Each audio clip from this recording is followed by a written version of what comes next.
thing Boom did for me. He restored my praise to Boom.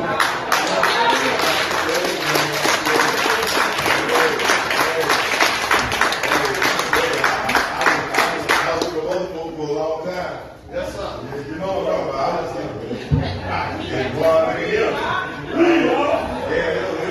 it was against my nature, who I was, you know, and I was like, whoa, you know. But I'm gonna tell you the story behind it, because the Most High corrected me. He convicted me, because I was sitting up there listening to the twang in the voice, and I was like, man, what the world am I doing? And he just said simply, listen to the word. And when I started focusing on the word, I saw him. And I began to appreciate even the way that they praise the Most High. Because you have to make it personal when you worship the Most High. That's right. If you focus on anything that's around you, your mind is and he had to convict me of that, you know. And so I'm so proud to be a part of Boom. I'm one of the youngsters, even though I'm probably one of the oldest, because we actually started in 2010. The church playing in 2010 in Eastman, Georgia. Never forget that day, 10-10-10. That was the birthday we had at the end of service. And how can you get 10-10? I mean, it was a blessing, and just the process of getting to this point, that of being a part of an assembly like Boom, and not only that, but having a leader like Bishop Brown.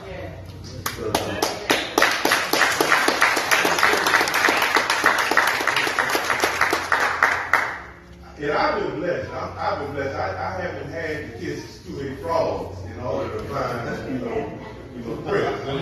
Because everywhere I went, I've always had some good leaders. You know, when I was in Christianity, I remember when I was in Mobile, man, Pastor Dave Richardson was the epitome, his wife was the epitome of love. It was a demonstration thing that we did every Sunday. You know, and so I've been grateful, and I've been blessed in that area. But I wanted to, we've been talking about being set apart and being holy, and that's actually the topic that I'm going to speak from today, what it means to be set apart. Now I want you to understand, when I came into the awakening, and understand what we call the awakening, I understood what the terms meant because I was in religion all my life. All right. You see what I'm saying? But one thing that we did when we first started transitioning into a Messianic Hebraic Israelite assembly was we started focusing, and we did a long series. We were just like everybody else. We was on the internet watching everything, everybody, and I was seeing all kinds of things, and I realized something. This ain't no different from Christianity in a way. There's a whole bunch of stuff going on, within Israel. That same thing going on within Christianity. So I was like, hold on now, I'm getting more confused than anything. And so I began to pray, Father, send us somebody to teach us what this is all about. Like I said, I was one of those avid YouTube watchers, and I began to watch the community, the Hebrew community that was taking place, and all the people and all the celebrities, YouTube celebrities, and all the preachers and all the teachers, and Bishop was one of them. And along with some other folks. One of many. And a situation arose with this certain professor named Professor Katz. And you're looking for. I was looking. See, the thing about it, my dad always taught me, you don't have to say anything. Just look and observe. Right? People will tell you who they are just when you observe them. And I was looking at this situation, it was like a soap opera. Y'all know the picture. But they were basically grilling me. They were persecuted. They were calling him a liar. They were saying he didn't have any integrity. They were saying all kinds of things about him. And I just sat back and I began to watch. I watched some of the people who were kind of down with him, kind of withdrew themselves from him a little bit when all the pressure came on. And I was like, okay, all right, I'm watching. And I began to just watch what he was doing. And all of a sudden, he went silent through the whole thing. He went silent.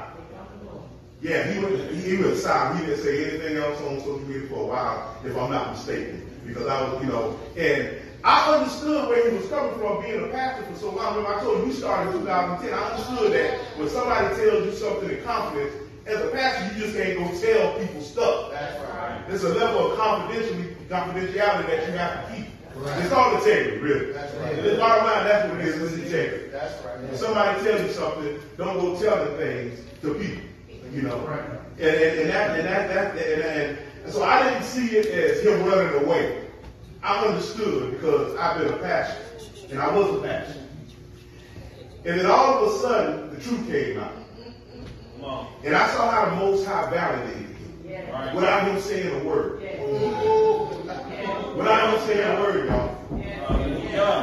And I was like, there's something about this man right here. And to be honest with you, verse 10 came in on me a little bit because I was kind of scared. I was like, man, I don't want to mess with this dude right. Because I saw how the Most High moved on his behalf. Yes. Yes. He was standing on principles. He was standing on integrity. And I was looking for someone that could teach me, and not only me, but our assembly, what it means to be holy. What it means to be set apart, not just in word, but a visible example. Come on. A visible example.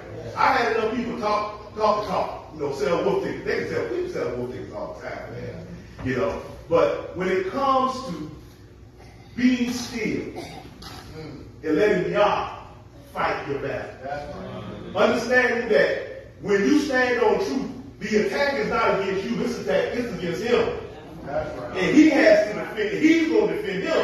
That's right. And he's going to defend his people. It really did something to me. And I was just sitting back watching. I wasn't really saying anything about it. I was just watching the behavior of people. And their behavior was telling on him. And his behavior was telling on him too in silence. And then when the Most High validated him like he did, I was like, man, this is a man of God. This is a man of God. And I was still praying. I didn't reach out to him at that point. Because I was reaching out. I reached out to some other folks that never did get back to me. Never did get back to me. Never did get back to me.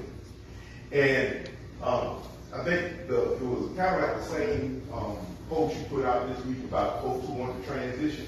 And I think I responded. And he responded. And he was like, pray about, we coming apart, boom. I really didn't have to pray because I was already praying. But I want to play the hard hit role. I ain't want to think I'm unspiritual. I pray about it. But my mind was already made up because I watched him. I wasn't never the type when I'm on YouTube to make all these comments. I just sat back and I just listened. Because I was in learning mode, y'all. Because I understood what I did not know. Right. That's right. That's it. That's good. I understood that I didn't know what I didn't know. That's right. And so I wasn't going to try to come out and try to be something or act like I was some kind of super Hebrew when I just got awakened last week.